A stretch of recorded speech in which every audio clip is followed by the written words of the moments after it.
If you ever want to roleplay as a feline fairy, here are the powers, because I roleplay as one. But just so you know, it's fake. I'm not a furry. One of the powers is turning into a cat. So to do this, you just jump, and voila. I'm also pretty sure that one of the powers is turning small. So let me try. Oh, it worked. One of the powers is also supposedly being able to get near cats. Hi. Well, it worked.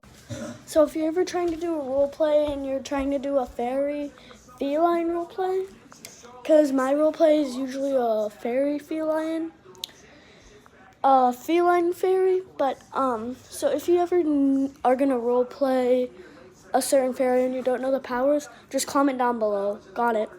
Bye. Caught.